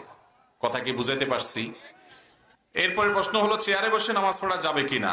আমরা দেখছি বহু লোক সারাদিন সাংসারিক কাজের জন্য দৌড়ঝাঁপ, ব্যবসার জন্য কঠিন পরিশ্রম করে দিন কাটান, আর নামাজের সময় চেয়ারে বসে ধপ করে আদায় করেন। এটা কতটুকু যুক্তিসঙ্গত? ভাই, এটা ঠিক। অনেক লোক গাছে উঠতে পারে, উপর হয়ে ধান কাটতে পারে, ধানের চারা লাগাইতে পারে, ক্ষেত নিড়াইতে পারে, মাটি কাটতে পারে, সব পারে। শুধু মসজিদে এসে একটা চেয়ার নিয়ে উনি সাহেবগিরি করে নামাজ পড়েন। এইরকম যদি হয় যে উনি সবসময় উপর হইতে পারে, বসতে পারে, কোমর ভাঙতে পারে, সব পারে, মসজিদে আইসা বলে না শরীরটা ভালো লাগতেছে না, একটু চেয়ারে বেশি নামাজ পড়ি, তাহলে তার নামাজ হবে না। ফরজ নামাজ যদি এরকম পড়ে, ওই নামাজ হবে না। হ্যাঁ, যদি সত্যি এরকম হয় যে লোকটা হাঁটতে পারেন, দাঁড়াতে পারেন, কিন্তু রুকু করার জন্য যে কোমর ভাঙতে হয়, হয়তো মেরুদণ্ডের হাড্ডিতে কোনো অসুবিধা আছে, এটা পারেন না, অনেক ব্যথা হয়, অথবা এটা করলে তার ভয়াবহ কোনো ক্ষতি হবে, অভিজ্ঞ ডাক্তার বলেছেন তার রিস্ক আছে অনেক বেশি, এরকম হতে পারে। সেজদাতে রুকুতে কোমর ভেঙে ভেঙে যে যেতে হয়, এটা পারে না, কোমরে অথবা মেরুদণ্ডের সমস্যা আছে, এরকম যদি হয়, উনি হাঁটতে পারেন, তাহলে সেক্ষেত্রে তিনি দাঁড়িয়ে নামাজ পড়বেন, যেহেতু এটা করতে পারেন, অতটুকু ক্ষমতা তার আছে। রুকু করার মতো অবস্থা নাই, অসুবিধা হয় হাড্ডিতে কোমরে, সেজন্য তিনি আস্তে করে চেয়ারে বসে হালকা ঝুঁকে রুকুর নিয়ত করে নামাজ পড়তে পারবেন। অতএব দেখতে হবে লোকটা আসলে মাজুর কিনা। একটু শরীর খারাপ লাগে আর চেয়ার টেনে নামাজ পড়া শুরু করলাম, এই কাহিনী করলে নামাজ হবে না। অথবা আপনার সব করতে পারি, মসজিদে এসে মাজুর সাজা দেয়, সেটাও নামাজ হবে না। হ্যাঁ, ওই যে উপর হয়ে কিছুই করতে পারেন না উনি, তখন তার জন্য রুকু সিজদা ইশারায় করে চেয়ারে বসে একটু ঝুঁকে নামাজ পড়লেও নামাজ হবে, মাটিতে বসে ঝুঁকে পড়লেও নামাজ হবে। কথা কি বুঝাতে পারছি? আমাদের দেশে মসজিদগুলোতে এত পরিমাণ চেয়ার দেখা যায় নামাজের সময়, এটি কি চেয়ারের দোকান নাকি আকিস প্লাস্টিকের দোকান, এটা নিয়ে সন্দেহ পড়ে যায় অনেক সময়। ঠিক না বেঠিক? আরে ভাই, 20 বছর আগে তো এত কোমর ব্যথার রোগী ছিল না এদেশে, ছিল? কোত্থেকে এত কোমর ব্যথার রোগী আসছে? আল্লাহ কোমর ব্যথার রোগীদের কোমর ভালো করে দেয়, আর যারা কোমর ব্যথার রোগী সাথে, আল্লাহ তাদেরকে সাইজ করে দেয়, মানে বুঝার তৌফিক দান করুক আল্লাহ তাআলা। অসুস্থকে বদ্ধ আমরা করতে পারি না, মুসলমান বদ্ধ করবে না। অধিকাংশ কওমি হাফিজিয়া মাদ্রাসায় ছাত্র ছাত্রীদের আলিয়া মাদ্রাসা সম্পর্কে জঘন্য ভ্রান্ত শিক্ষা দেওয়া হয়, পরনিন্দা চর্চা করা হয়, অথচ জেনারেল শিক্ষা ব্যবস্থা সম্পর্কে কোনো কথা বলেন না। তাহলে কি আমরা কোন পথে যাব এবং তাদের সম্পর্কে আমাদের কি বিশ্বাস রাখা হবে? ভাইরা আমার, কওমি আলিয়া এই দুই প্রতিষ্ঠানই ইসলামের প্রতিষ্ঠান। একটাকে আরেকটার শত্রু মনে করা, এটা অজ্ঞানতা। এটা কি? এক সময় এদেশে আলিয়া মাদ্রাসাই ছিল বেশি, বরং আলিয়া মাদ্রাসাই ছিল এক সময়। আলিয়া মাদ্রাসা থেকে অনেক বড় বড় আলেম তৈরি হয়েছেন। কালের আবর্তে হয়তোবা এক ধারার মাদ্রাসাতে কিছুটা পড়াশোনা, আমল আখলাক, এটার পরিমাণ হয়তো কম দেখা যেতে পারে, কিন্তু আমরা যখন জেনারেল শিক্ষা ব্যবস্থা সাধারণ ধারার সাথে তুলনা করব, তখন দেখব যে এখানেও আলহামদুলিল্লাহ আলেম তৈরি হচ্ছে। অনেক আলিয়া মাদ্রাসা আছে, যে আলিয়া মাদ্রাসা থেকে অনেক ভালো ভালো আলেম এখনো তৈরি হচ্ছে দলে দলে। আবার কমি মাদ্রাসাও কালের আবর্তে সব সময় যে এর ধার, এর যে ঐতিহ্য, এর আমলি পরিবেশ, পড়াশোনা সবসময় যে একরকম থাকবে তা নয়। অবস্থার অবনতি, ভালো মন্দ বিভিন্ন সময় আল্লাহ তাআলা কাকে দিয়ে কতক্ষণ কতটুকু কাজ নেবেন সেটা আল্লাহ ভালো জানেন। কিন্তু কমি হয়ে আলিয়াকে প্রতিপক্ষ মনে করা, আলিয়া হয়ে কমিকে প্রতিপক্ষ মনে করা, ভাইরা আমার, এটা অজ্ঞানতা ছাড়া আর কিছু নাই। আমি গত পরশুদিন পঞ্চগড়ে গিয়েছি, এক আলেম এসে আমাকে বললেন, ভাই আপনি যে মাদ্রাসার মাহফিলে আসছেন, আপনি কি জানেন এটা আমাদের মাদ্রাসা না? আমি বললাম কাদের? কাদিয়ানীদের? না না সেটা না। তাহলে কাদের? খ্রিস্টান মিশনারিদের? কয় না সেটাও না। আমি বললাম পুরাই উত্তর অঞ্চল ধ্বংস করে ফেলেছে এই সমস্ত ষড়যন্ত্রগুলো, সেটা নিয়ে আপনার মাথা ব্যথা নাই? আপনার সাথে একটু ভিন্ন মত আছে, আপনি বলতেছেন এটা আমার না। আমি তো মনে করি এটাও আমার, এটাও আমার। মুসলমান ছোট কলিজার হবে না, তার কলিজাটা একটু বড় হবে। আপনি একটা ধারাকে উপকারী মনে করেন, আলহামদুলিল্লাহ সে ধারা খেদমত করেন, আরেক ভাইকে তাচ্ছিল্য করবেন না। ভাইয়েরা, আমরা বহু কামড়া কামড়ি করছি, বহু এরকম রেশারেশি করছি, বহু একে অন্যকে তুচ্ছ তাচ্ছিল্য করছি, নিজেকে শ্রেষ্ঠ মনে করছি। এর দ্বারা ইসলামের কোনো ফায়দা হয় নাই, নফস এবং প্রবৃত্তির পূজা হয়েছে শুধুমাত্র। অতএব এই সমস্যা শুধু কোনো বিশেষ কয় মাদ্রাসা যদি কোথাও হয়ে থাকে তো শুধু সেখানেই আছে তা না। হতে পারে কোন আলিয়া মাদ্রাসাতে পড়ুয়া ভাই কমি আলা ভাইদেরকে মনে করে সে আমার প্রতিপক্ষ। ভাইরে, নিজের ভাইকে প্রতিপক্ষ বানাচ্ছেন কেন? কমি হোক আর আলিয়া হোক, এই সবগুলো আমাদের প্রতিষ্ঠান, এই সবগুলো ওলামায়ে কেরাম তৈরির কারখানা। আমরা কোনোটা নিয়ে গর্ব করার সুযোগ নাই। আল্লাহ তাআলা আপনাকে নিয়ে আজ বেশি কাজ নিচ্ছে, কালকে আল্লাহ না করুক আরেকজনকে নিয়ে আল্লাহ কাজ নিতে পারেন। আল্লাহ কখন কার কাছ থেকে কাজ নিবেন এটা আল্লাহর ফয়সালা, ঠিক না ভাই? ঠিক। অতএব আমরা ব্যক্তিগত ভাবে এসব নিয়ে রেশারেশি করবেন। এলাকাতে আলিয়া এবং কওমি মাদ্রাসা, আলিয়া মাদ্রাসার ভাইরা কওমিতে যাবেন, তাদের প্রোগ্রামে যাবেন, কওমি মাদ্রাসার ভাইরা আলিয়া মাদ্রাসার প্রোগ্রামে আসবেন, একে অন্যকে সহযোগিতা করবেন। কারণ আমরা সবাই আল্লাহর জন্য একে অন্যকে ভালোবাসবো। তাআবানু আলাল বিররি ওয়াত তাকওয়া, আল্লাহ বলেছেন ভালো এবং তাকওয়ার কাজে একে অন্যের সহযোগী হও। আর শয়তান আমাদেরকে প্রতিপক্ষ বানায় রাখছে, ঠিক না ভাই? ঠিক। আমাদের সামনে যে চ্যালেঞ্জগুলো আছে, ওই চ্যালেঞ্জগুলো যদি আমরা জানতাম তাহলে এই রেশারেশি করতাম। আপনি দেখেন দেশে যে একে অন্যকে ভিন্ন মতের মনে করে, প্রতিপক্ষ মনে করে, যখন বিদেশ চলে যায় নিজের দেশের মানুষ খুব একটা পাওয়া যায় না, অনেক লোক খুঁজে এক দুইটা পাওয়া যায়। ওখানে দেখবেন একটা দেশি মানুষ, তার সাথে শত মত পার্থক্য থাকার পরেও দেখলে খুব আপন মনে হয়, আমার দেশি ভাই। যারা বিদেশে থাকেন তারা এটা টের পান, যারা প্রবাসে যান তারা এটা টের পান যে দেশের মত পার্থক্য ওখানে আর থাকে না। কারণ সেখানে আরো অনেক দেশের মানুষ আছে, তারা কেউ এত সহায়তামূলক আচরণ করে না নিজের দেশি ভাইটা যেরকম করে। ভাইরা আমার, ঠিক একইভাবে যত ষড়যন্ত্র আছে ইসলামের বিরুদ্ধে, মুসলমানদের বিরুদ্ধে, ওইগুলা যখন জানতে পারবেন তখন আপনার মুসলমান ভাই আপনার সাথে কোনো বিষয়ে মত পার্থক্য আছে, তিনি একটাকে সঠিক মনে করেন, আপনি আরেক পদ্ধতিকে সঠিক মনে করেন, এরপরও দিন শেষে তিনি আপনার ভাই, আপনার সহযাত্রী, আপনি আপনার একে অন্যের আপনারা পরিপূরক। হযরত মাওলানা আবরারুল হক সাহেব রহমতুল্লাহি আলাইহি ভারতের একজন বড় আলেম দ্বীন ছিলেন। তিনি বলতেন, দিন কে হর কাম করনে ওয়ালোं को রফিক সমঝো ফরিক না সমঝো। যারাই দ্বীনের জন্য, ইসলামের জন্য, ইসলামের কল্যাণে কাজ করে, মেথড যাই হোক না কেন, যদি আহলে সুন্নাত জামাতের অনুসারী হয়, তাকে তুমি তোমার বন্ধু মনে করবা, শত্রু মনে করবা, গ্রুপ মনে করবা না। কিসের গ্রুপ? সে আমার ভাই, হয়তো তার পদ্ধতি ভিন্ন, আমার পদ্ধতি ভিন্ন। আল্লাহ তাআলা আমাদের কলিজাগুলোকে বড় করার তৌফিক দান করেন। মুসলমানদের ঐক্য ছাড়া পৃথিবীতে কখনো মুসলমানদের উন্নতি হবে। অতএব বিভেদ এবং পার্থক্য, বিশেষ করে শত্রুতা বিদ্বেষের প্রাচীরকে ভেঙে গুড়িয়ে চুরমার করে দিতে হবে। চেষ্টা করবো তো ইনশাআল্লাহ। আল্লাহ আমাদেরকে তৌফিক দান করুন। কেউ যদি ভুল ভাবে আমাকে প্রতিপক্ষ বানায়ও, আমি করব না, আমি তার বিষোদ্গার করব না। আল্লাহ আমাদেরকে এরকম ধৈর্যশীল হওয়ার তৌফিক দান করুন। আমার আর্থিক অবস্থা খুবই খারাপ, পরিবার চালানোর জন্য কোনো চাকরি বা ব্যবসা করতে পারিনি। এমত অবস্থায় আমি কি কোনো এনজিওতে চাকরি করে জীবিকা নির্বাহ করতে পারবো, অথবা হালাল জীবিকার জন্য এনজিওতে চাকরি করার ব্যাপারে ইসলামের বিধান কি? ভাইরা আমার, আমরা অনেকে মনে করি এনজিও মানে খারাপ আর এনজিওতে চাকরি করা হারাম, এরকম কমন ধারণা করি আমরা। অথচ এনজিও মানে হলো নন গভর্নমেন্ট অর্গানাইজেশন, বেসরকারি সংস্থা। তো বেসরকারি সংস্থা যদি ভালো কাজ করে তাহলে সেখানে চাকরি করতে অসুবিধা, আর বেসরকারি সংস্থা যদি খারাপ কাজ করে আর আপনি চাকরি করতে গিয়ে সে খারাপ কাজের সহযোগী হওয়া লাগে, তাহলে সে চাকরি করা জায়েজ হবে।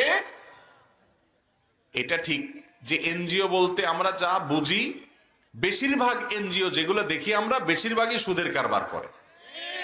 এরা এলাকায় এসে মানুষকে ফুসলায়া ফাসলায়া সুদ দেয়, যে তোমার ভাগ্যের চাকা চেঞ্জ করে দিতে চাই, ঘুরিয়ে দিতে চাই, তুমি সুদের লোন নাও, তুমি ব্যবসা করো, তুমি হান করবা তান করবা।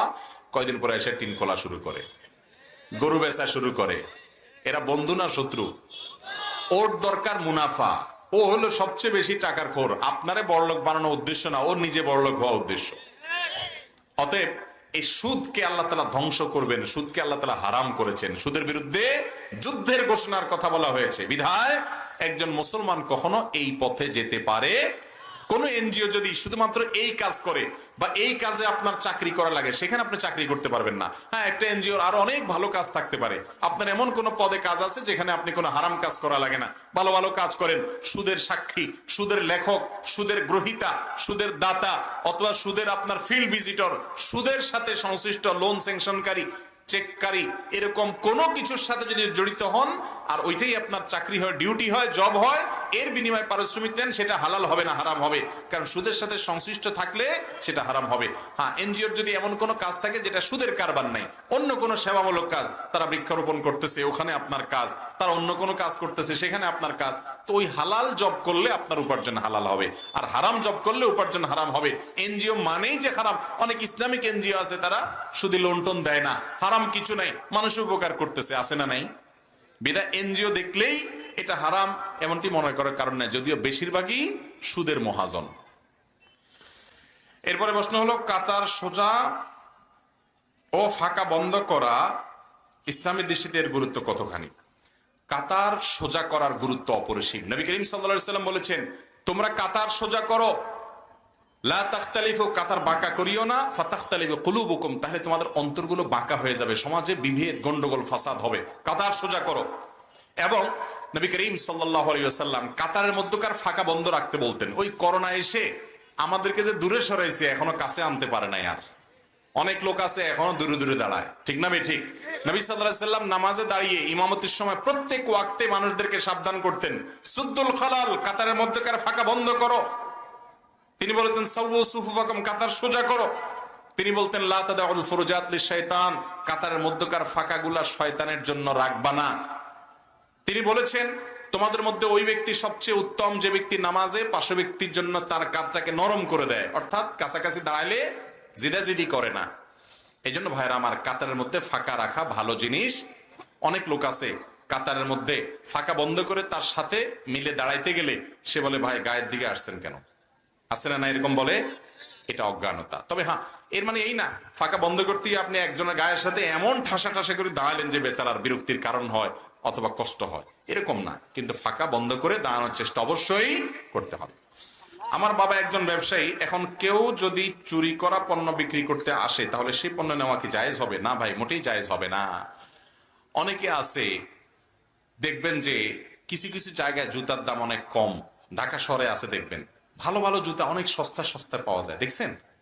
ভালো ভালো মোবাইল অনেক সস্তা সস্তা পাওয়া যায়। কিছু লোক খুব একেবারে মোচে তেল দিয়া তাও দিয়া চলে যায় ওখানে জুতা কেনার জন্য, মোবাইল কেনার জন্য। এই মোবাইল এই জুতা কেনা জায়েজ নাই। টাকা কম দেখেই লাভ দিয়া ঝাঁপায় পড়বেন। আপনি তো জান্নাতের পথযাত্রী, যেখানে সেখানে মুখ দিতে পারেন না, আপনার জান্নাতে যেতে হবে টার্গেট। ওই হারাম নিতে পারেন না, কারণ এখান থেকে কেনা মানে হলো ওই চোরের দলে যোগ দেওয়া। চোরে বলা, ঠিক আছে ভাই তুই চুরি করে আন, আমি তোরে হেল্প করব। এটা ওর সহযোগিতা। আল্লাহ কোরআনে কারিমে সূরা মায়েদার 2 নম্বর আয়াতে বলেছেন, ওয়ালা তাআওয়ানু আলাল ইসমি ওয়াল উদওয়ান, পাপ এবং সীমালঙ্ঘন, খারাপ কাজ কেউ করলে তুমি সেখানে সহযোগিতা করবে না। আপনি তার মোবাইলটা কিনা, ওই জুতাটা ওখানে যায় কিনা মানে হলো চোর বেচারার কি করা? বেচারা তো না, চোর কপাল পোড়া সহযোগিতা করা। ব্যবসা করছেন, কথার কথা দোকানদার, আপনি জানেন এই জিনিসটা চুরি করে আনছে, বুঝাই যাচ্ছে, তাহলে ওর কাছ থেকে ওইটা কেনা জায়েজ হবে, পারলে ওরা ধরে পুলিশে ধরাই দিবে। আমার চুল ছোটবেলায় সাদা হয়ে গেছে, এখন আমি চুলে প্যাকেটের মেহেদি দেই, তাতে সমাজে এটাকে খারাপ চোখে দেখে, তো এমন অবস্থা আমি কি করব? ভাইরা আমার, কারোর চুলে যদি কালো কালার হয়ে যায়, সাদা হয়ে যায়, তিনি চাইলে মেহেদির কালার ব্যবহার করতে পারেন, অন্য কোনো কালার ব্যবহার করতে পারেন। কালো কালার ব্যবহার করবেন, তিনি চুল কালো করবেন না। নবী সাল্লাল্লাহু আলাইহি ওয়াসাল্লাম বলেছেন গায়রু হাদা শাইব, তোমাদের সাদা চুল সাদা দাড়ি এগুলোকে অন্য কালারে পরিবর্তন করবা, তবে ওয়াজান্নিবুস সিওয়াত, কালো কালার দিয়ে পরিবর্তন করবা না। নবী সাল্লাল্লাহু আলাইহি ওয়াসাল্লাম নিষেধ করেছেন, এর মধ্যে আমাদের ক্ষতি আছে, আপনার বুঝে আসুক আর না আসুক, অতএব ওইদিকে আপনি যাবেন না। এখন মুশকিলের ওই যে এলাকার মানুষ, আমি বললাম না বেশিরভাগ ক্ষেত্রে সমাজের মানুষই সকল নষ্টের গোড়া, আশপাশে মানুষই মানুষকে ভালো হইতে দেয় না। একজন মানুষের চুল দাড়িতে তিনি মেহেদি লাগাইছেন, যুবক মানুষ এটা নিয়ে খোঁচাখুচি করে, যারা খোঁচাখুচি করে ওদের কারণে অনেক মানুষ খারাপের দিকে যায়, এরা সে জন্য দায়ী হবে এবং গুনাহগার হবে, অতএব এইদিকে যাওয়া যাবে না। হিজবুত তাওহীদ বলে গান বাজনা জায়েজ, এ বিষয়ে কি বলেন? ইসলামী দৃষ্টিতে এই দল কি সঠিক? এদের ব্যাপারে আমাদের সিদ্ধান্ত কি হবে? ভাইরা আমার, হিজবুত তাওহীদের ভাইরা তারা মনে করে গান বাজনা হালাল, তারা মনে করে নারী পুরুষ একসাথে থাকা হালাল, তাদের নামাজটা নামাজ না, ওই আর্মিদের ট্রেনিং এর মতো অনেক তামাশা তারা করে। এই তামাশা করেন না ভাইরা যারা আছে, এরা বেশিরভাগ, এদের যে নেতা আছে একেবারে মেন গোড়া, তার নাম হলো এমাম, ইমাম না কি এমাম। এই এমাম সাহেব নিজে কোরআনে কারিমের একটা আয়াত শুদ্ধ করে পড়তেও পারে না, আরবি বোঝাতে পরের কথা, আরবি বোঝাতে পরের কথা, কোরআন আয়াতটাও পড়তে, মুখে বেচারা দাড়িটাও নাই। তার বিভিন্ন সময় দেখছি আমি প্যান্ট, টাকনুর নিচে প্যান্ট যেটা হারাম, মহিলাদের পুরুষদেরকে নিয়ে একসাথে মিশ্র প্রোগ্রাম করে মহিলাদেরকে সামনে বসায়। নবীজি সাল্লাল্লাহু আলাইহি সাল্লাম নামাজের কাতার নারীদেরকে পিছনে রাখতেন, এর মানে নারীদেরকে ছোট করা না, এর মানে নারীদেরকে সামনে রাখলে অন্যরা তাদেরকে তাকায় তাকায় বাজে চিন্তা করবে, এই সুযোগ দিতেন না। মুসলমান নারীর ইজ্জত সম্ভ্রম আছে, সেটাকে সেভ করার চেষ্টা করতেন নবী সাল্লাল্লাহু আলাইহি সাল্লাম। আর এই দলের এমামরা সামনে আনায় বসে, এরা বলে সব আলেম ওলামারা সব খারাপ গোমরা হয়ে গেছে, এরা কেউ প্রকৃত ইসলামে নাই, ওনারা প্রকৃত ইসলামে আছে। আর নবীজি সাল্লাল্লাহু আলাইহি সাল্লাম বলেছেন মান কালা হালাকান নাস ফাহুয়া আহলাকুহুম, যারা বলবে সমাজের সবাই হালাক হয়ে গেছে, সবাই নষ্ট হয়ে গেছে, এই কথা যে বলবে ও হলো বড় নষ্ট, নবীজি বলছে। অতএব এদের বিভ্রান্তি থেকে আমাদেরকে দূরে থাকতে হবে, সচেতন সাবধান থাকতে। এদের কাজই দেখবেন আলেম ওলামাদের বিশুদ্ধার করা, আলেমরা নবীর ওয়ারিস, আলেমদেরকে বিশুদ্ধার করলে আর ইসলামই থাকে না, কোরআন হাদিস কার কাছে থাকবে? এরাই তো কোরআন ইসলামের ধারক বাহক। ভুল থাকলে ভুলের সমালোচনা হতে পারে, কিন্তু ঢালাও ভাবে এরা আলেম ওলামাদের সমালোচনা করে। এদের বিভ্রান্তি থেকে আল্লাহ তাআলা আমাদেরকে দূরে থাকার তৌফিক দান করেন। আমার 1 ঘন্টার মতো একটা আলোচনা ইউটিউবে আছে, এদের বিভ্রান্তিগুলো তাদের বই পুস্তক কিনে এনে আমি তন্ন তন্ন করে পড়ে সেগুলো বের করে দেখিয়েছি। ওটা পুরোটা শুনলে আপনি বুঝতে পারবেন এটা যে একটা আস্ত একটা ভ্রান্ত দল। আল্লাহ তাআলা এদের বিভ্রান্তি থেকে আমাদের মুসলমান ভাই বোনদের ঈমান আমলকে হেফাজত করার তৌফিক দান করুন। মসজিদ কমিটির সদস্য বেনামাজি হলে কোনো সমস্যা আছে কিনা? সমস্যা হলো ওই ভদ্রলোকের মসজিদ কমিটির লোক হওয়ার যোগ্যতা নাই। কারণ আল্লাহ তাআলা কোরআনে কারিমে বলেছেন ইন্নামা ইয়ামুরু মাসাজিদাল্লাহ, নিশ্চয়ই আল্লাহর ঘর আবাদ করবে কারা? মান আমানা বিল্লাহ, এক যোগ্যতা এক থাকতে হবে, তাদের মধ্যে ঈমান থাকতে হবে, ওয়াল ইয়াউমিল আখির, আল্লাহ এবং আখিরাতের প্রতি ঈমান থাকতে হবে, ওয়া আকামাস সালাহ, নামাজ পড়তে হবে, ওয়া আতাজ যাকাত, পয়সালা হলে যাকাত দিতে হবে, ওয়ালাম ইয়াখশা ইল্লাল্লাহ, আল্লাহ ছাড়া কাউকে পরোয়া করবে, দুনিয়ার ধান্দা কিছু করবে না, আল্লাহর ঘরে আল্লাহর বিধান অনুযায়ী চলবে, সেখানে কাউকে পরোয়া করবে না। এই 4 যোগ্যতা যদি থাকে তারা মসজিদ আবাদ করবে। এখন দেখা যাবে অনেক মসজিদে আছে ওই সভাপতি সাহেব, সেক্রেটারি সাহেব, সদস্য সাহেব নিজেই নামাজ পড়ে না, তে আল্লাহর বান্দা এখনো মসজিদে মুসল্লি হওয়ার যোগ্যতা হলো না, এই কমিটি কিভাবে সদস্য হবে? তারপরেও আল্লাহর অনেক বান্দা আছেন যে মসজিদ কমিটির সদস্য হওয়ার উসিলাতে আস্তে আস্তে মসজিদের দিকে আগায় আসেন। এরকম যদি হয় তাহলে তাকে আগায় আসতে সুযোগ দেওয়া উচিত এবং আন্তরিকতা দিয়ে তাকে দাওয়াত দেওয়া উচিত, কিন্তু ধরে ধরে শুধু পয়সার জন্য বেনামাজি ধরে ধরে কমিটির সদস্য বানানো উচিত না। হারাম উপার্জন থেকে জেনে বুঝে মসজিদ মাদ্রাসায় লাগানো যাবে কিনা? আল্লাহ তাআলা বলেছেন ইন্নাল্লাহা তাইয়্যিবুন লা ইয়াকবালু ইল্লা তাইয়্যিবা, আল্লাহ পবিত্র, পবিত্র ছাড়া কিছু গ্রহণ করেন না। অতএব আল্লাহর রাস্তায় দান করতে হলে কোনটা দান করতে হবে? হালাল এবং পবিত্রটা দান করতে হবে। হারাম টাকা দান করলে তার সওয়াব পাওয়া যাবে না। আল্লাহ তাআলা আমাদেরকে হালালটা দান করতে বলেছেন, বিধায় মসজিদ মাদ্রাসা হালাল টাকা দিবেন, হারামটা দিবেন। হারাম যেটা সেটা যার টাকা আত্মসাৎ করছেন তাকে ফেরত দিবেন, ওটা মসজিদ মাদ্রাসা অজায়গায় দিলে লাভ নাই, জায়গাটা জায়গায় দিতে হবে। কথা কি বুঝাতে পারছি? অনেক লোক আছে সারা জীবন হারাম হালাল বাজ বিচার নাই, পয়সা করি কামাইয়া ইয়া বড় উনি পয়সালা হয়ে গেছে, এখন এখানে 50,000, ওখানে 1 লাখ, ওখানে 2 লাখ দিয়ে দিচ্ছে, সব 2 নম্বর টাকা। দুনিয়ার মানুষের কাছে দানশীল হইতে পারেন, আল্লাহ জানে সব চোরাই টাকা। অতএব আল্লাহর কাছে সওয়াব পাওয়া যাবে। আল্লাহর কাছে সওয়াব পাইতে হলে এই টাকা যাদেরটা আত্মসাৎ করছেন ওদের কাছে ফেরত দিয়ে আসতে হবে। কথা বুঝেন নাই? ওইটা মসজিদ মাদ্রাসার ওয়াজ মাহফিলে দিলে হবে? ভাইরা আমার, বান্দার হক বড় জটিল বিষয়। আল্লাহ তাআলা কিয়ামতের ময়দানে প্রতিটা পয়সার বিচার করবেন। একজন রিকশাওয়ালার গায়ের জোরে 10টা টাকা ভাড়া দেন নাই, আল্লাহ তাআলা কিয়ামতের ময়দানে পাই পাই করে হিসাব করে রিকশাওয়ালারটা বুঝাই নিয়ে দিবেন। ওই দান দক্ষিণা করে কালো টাকা সাদা করতে পারবেন না। দুনিয়ার সিস্টেমে কিছু ট্যাক্স ভ্যাট দিয়া কালো টাকা সাদা করণ যায়। 2 নম্বর টাকা অনেক কামাইলেন, কিছু আল্লাহরে দিয়ে আর বাকিগুলো হালাল হয়ে গেল, এত সহজ না। যার টাকা তাকে ফেরত দিতে হবে অন্যায়ভাবে উপার্জন করে থাকলে। ওই যে কোন ব্যক্তির ঘটনা শুনছিলাম যে সে চুরি করে একটা গরু নিয়ে আসছে, আইনা কোরবানি দিয়ে দিছে। এরপর দেওয়ার পরে বলছে যে চুরি করলাম এটা গুনার কাজ, আর কোরবানি করলাম এটা সওয়াবের কাজ, তাহলে গুনাহ আর সওয়াবে কাটাকাটি হয়ে গেল, গোশত খাওয়াটা ফাও হয়ে গেল। তো এইরকম চালাকি করলে মুগুরের মায়ের একটাও নিচে। মসজিদ মাদ্রাসা বা দিনী কাজে সবসময় হালাল টাকা দিতে হবে। এটা ভালো কথা বলছেন। যারা নিচ্ছে মসজিদ মাদ্রাসায়, খুব দরকারি প্রশ্ন।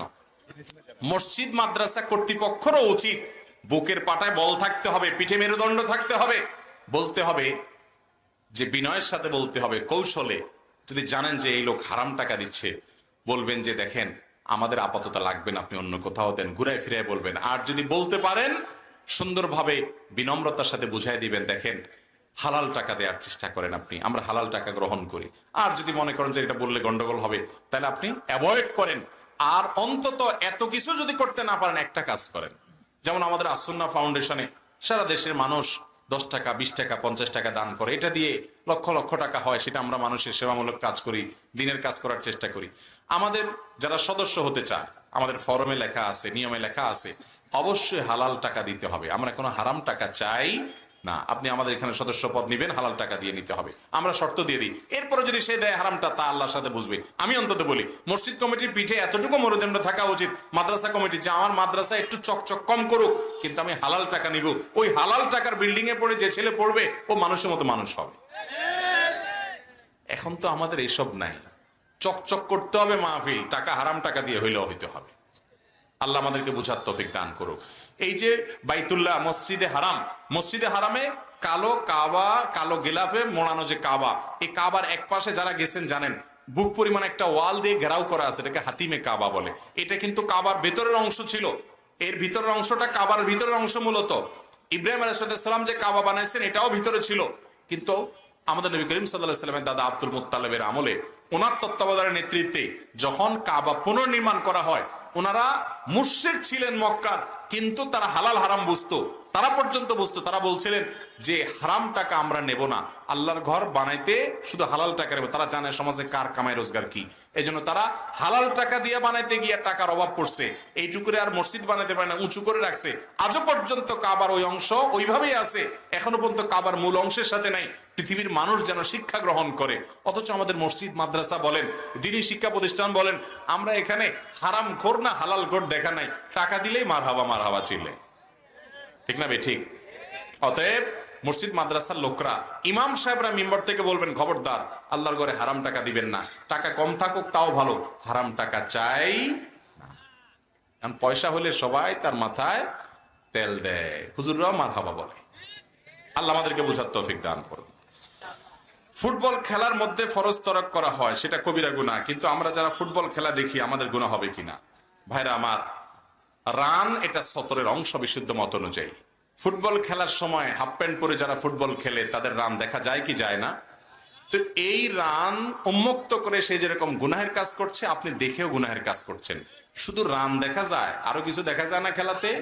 এই বিশ্ব পাপ দেখতে গিয়ে বহু অশ্লীল দৃশ্য, বহু খোলামেলা নারীর দৃশ্য দেখা লাগে কি লাগে না? বহুত মিউজিক শোনা লাগে কি লাগে না? নীরব হয়ে গেছেন দেখি, সব সাপোর্টার নাকি? ভাইরা আমার, এই সময়ের অপচয়, বিবেক বুদ্ধির অপচয়, অন্ধভাবে ভক্তি ভালোবাসা দিচ্ছেন কাদেরকে আপনি জানেন? যে খেলোয়াড়দের নৈপুণ্য দেখে পাগল হচ্ছেন, এরা অনেকে সমকামিতার পক্ষে যুদ্ধ করে, এরা অনেকে ইসলাম এবং মুসলমানদের বিরুদ্ধে বিদ্রোহের ঘোষণা, আল্লাহর বিরুদ্ধে বিদ্রোহ ঘোষণা দিয়ে বসে আছে। ও যত ভালোই খেলুক না কেন, একজন মুসলমান হিসাবে আমার বিবেকে বাঁধবে ওর প্রতি ভালোবাসা থাকতে, কিন্তু না, আমাদের ভালোবাসা গদগদ করে তাদের জন্য। আল্লাহর কাছে এই ভালোবাসার অপচয়, অপাত্রে যেখানে সেখানে ব্যয়, যৌবনের এই অপব্যবহার, অজাগায় উচ্ছলতা, হিসাব দিয়ে করতে হবে যুবক। তোমার আবেগ এত সস্তা নয়। ভোর রাতে উঠে তাহাজ্জুদ কয়দিন পড়েছ আল্লাহর মহব্বতে, ওই খেলা দেখার জন্য রাত 3টা পর্যন্ত বসে থাকো তুমি, আল্লাহর কাছে জবাব দিয়ে করা লাগবে না? কোথাকার কোন দেশের খেলোয়াড়, তাদের সাথে আমাদের দেশের সামাজিক, রাজনৈতিক, ধর্মীয় কোনো সম্পর্ক নাই, তাদের জন্য শহীদ হয়ে যাচ্ছে আমাদের যুবকরা। এত বিবেকহীন মানুষ তাদের পতাকা টাঙ্গাচ্ছে। কত গরিব মানুষের গায়ে শীতের কাপড় নেই, মাদ্রাসার বাচ্চারা অনেকে কষ্ট করে, অনেক অভাবী মানুষ আশেপাশে আছে, সেটা দেখার খবর নাই। কোথাকার কোন দেশের নামে 1 মাইল পতাকা বানায়, এর চেয়ে বড় মূর্খতা আল্লাহর জমিন আর কি আছে? আরে ভাই, ও গোল দিলে তোমার এত লাভ দেওয়ার কি আছে? ও গোল দিলে পয়সা পাবে, ও হারলে তোমার কান্দার কি আছে? ও হারলেও পয়সা পাবে, তুমি কলুর বলদের মতো হুদাই লাপাইতেছ। আল্লাহ আমাদের যুবকদের বোঝার তৌফিক দান করুন। মুসলমান এই হারাম কাজ করতে পারে না। আরে ভাই, মুসলমান যুবক এখন এগুলা বললে বলে কি, হুজুরদের জ্বালা কিচ্ছু করতে পারবো না, একটু খেলা দেখবো, তাও আবার ধর্ম টেনে নিয়ে আসে হুজুর এখানে।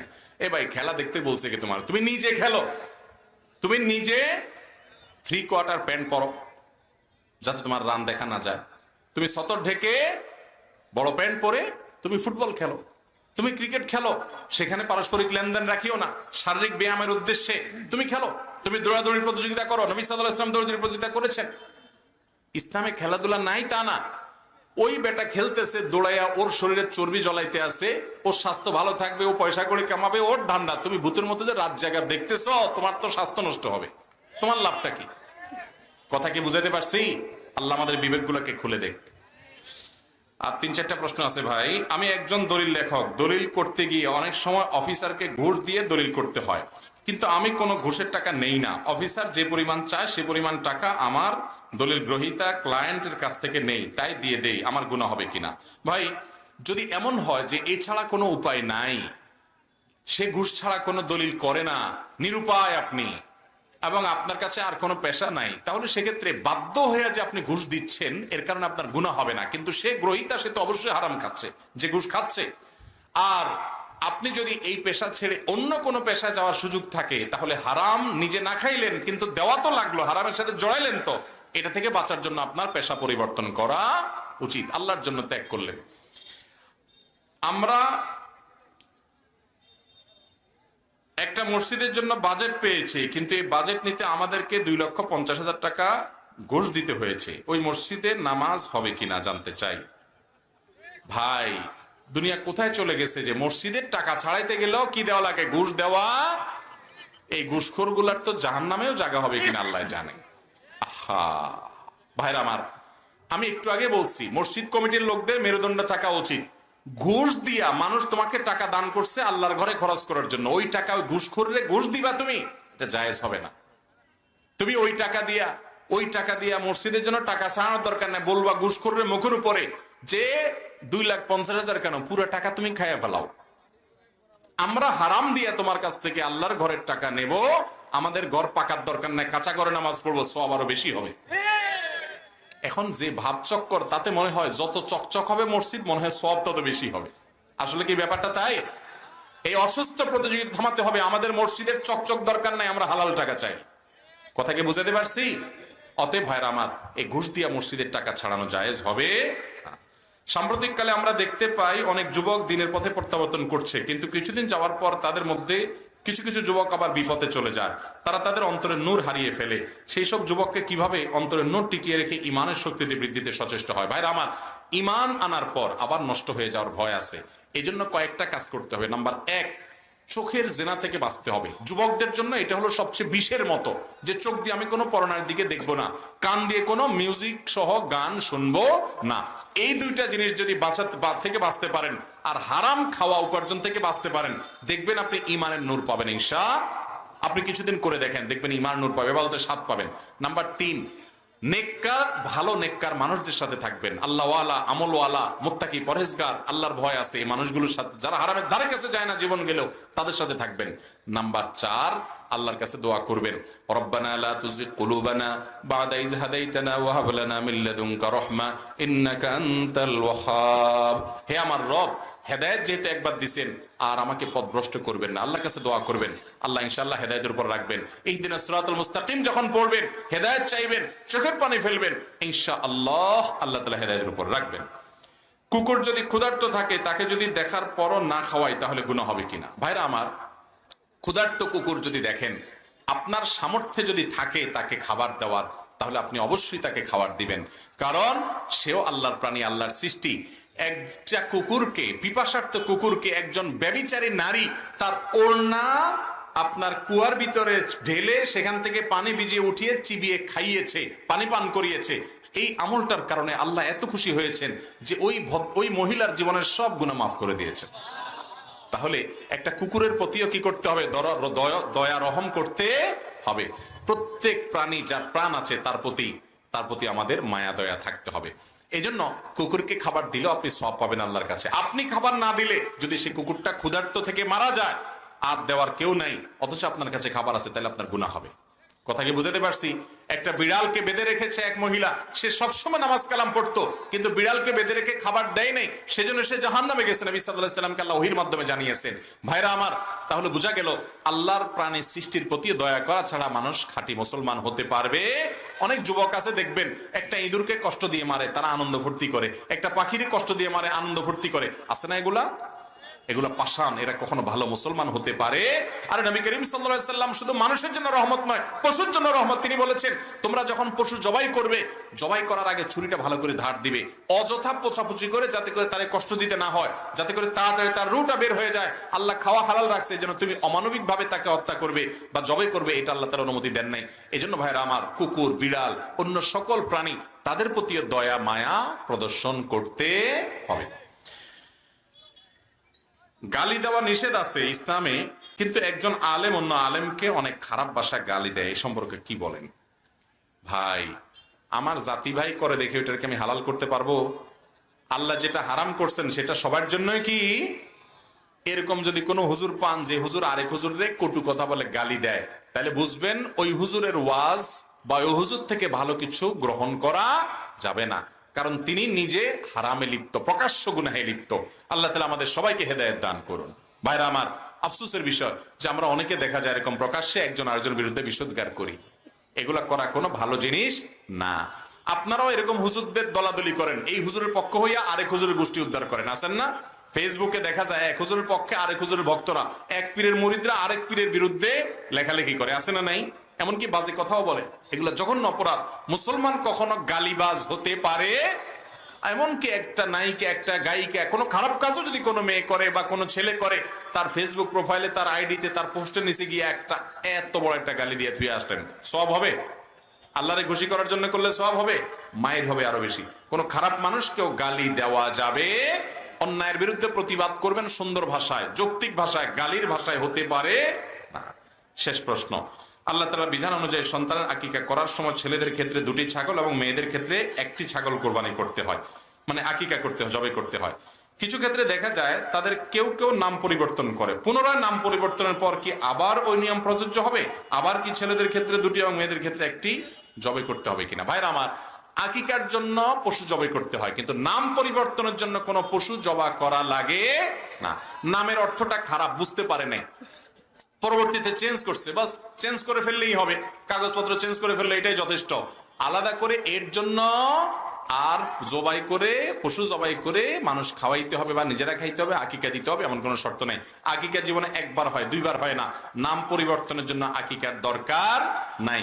অনেক এলাকায় আছে কারণ নাম খারাপ ছিল, এই নামটা ভালো রাখার জন্য পরিবর্তন করে সবাইকে দাওয়াত দিয়ে খাওয়ান লাগে। এটা হলো এজন্য যে সবাইকে জানাইলাম, খাওয়াইয়া ফুসলা ফাসলা বললাম, ভাই এখন থেকে এই নাম বলিও, আগেরটা খারাপটা বলিও না, এটা তো ভিন্ন বিষয়। কিন্তু নাম পরিবর্তনের সাথে পশু জবাই করা বা আকিকার কোনো সম্পর্ক।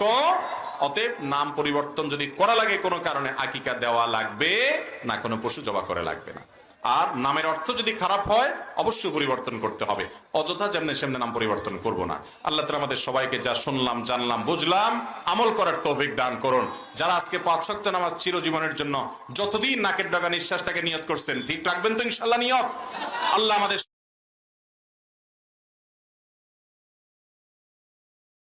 বন্ধুরা, আল্লাহর দ্বীন প্রচারের স্বার্থে ভিডিওটি সাবস্ক্রাইব ও শেয়ার করে অন্যদের আমল করার সুযোগ করে দিলে আপনিও সওয়াব পাবেন এবং আমরাও আরো নতুন নতুন ভিডিও বানাতে উৎসাহ পাবো। জাযাকুমুল্লাহু খায়র। আল্লাহ হাফেজ।